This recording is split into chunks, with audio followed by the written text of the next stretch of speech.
అమర్దీప్ ని కొట్టే అన్నపూర్ణ స్టూడియోస్ నుంచి పోతాము అని పబ్లిక్ గా వివిధ యూట్యూబ్ ఛానల్స్ తో చెప్పిన పల్లవి ప్రశాంత్ ఫ్యాన్స్ అన్నంత పని చేశారు. ఆదివారం అర్ధరాత్రి అమర్దీప్ తో పాటు అతని ఫ్యామిలీపై దాడి చేశారు. అమర్దీప్ కి కార్ ని ధ్వంసం చేశారు. దీని అభిమానం అంటారా? సాడిజం, సైకోయిజం, దారుణం, పైచాచికానికి మించింది ఇది. బిగ్ బాస్ సీజన్ 7 రన్నర్ అయిన అమర్దీప్ ని, అతని ఫ్యామిలీని తరిమి తరిమి కొట్టారు పల్లవి ప్రశాంత్ ఫ్యాన్స్. వందలాది మంది అల్లరి మూకల గుంపులో అతని కారుపై ఒక్కసారిగా దాడి జరిగింది.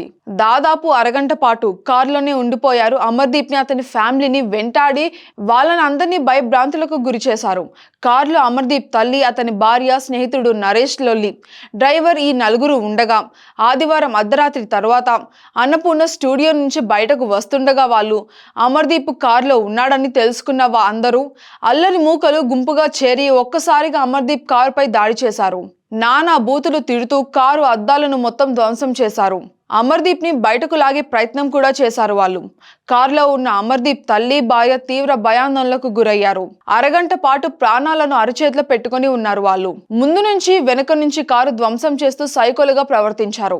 అమర్దీప్ చెయ్యరాని నేరం ఏదో చేసినట్టుగా అతన్ని పచ్చి బూతులు తిడుతూ కారులో ఉన్న అమర్దీప్ ని, అతని భార్యని కూడా బూతులు తిడుతూ సైకోలుగా మారిపోయారు. వదిలేయండి అమర్ తల్లి, స్నేహితుడు చేతులు జోడించినా వినలేదు. కార్ని పూర్తిగా ధ్వంసం చేశారు. ఒకడైతే ఏకంగా కారు పైకి ఎక్కేసి నాట్యం కూడా చేశాడు. ఇంకొకడైతే ఎదురుగా ఉన్న బస్సు ఎక్కి అక్కడి నుంచి కర్రలు, రార్లు విసులుతూ భయాందోళనకు గురి చేశారు. అయితే అల్లరి మూకల దాడిలో కారులో ఉన్న అమర్దీప్ కి, తన తల్లి, భార్యకి గాయాలయ్యాయి.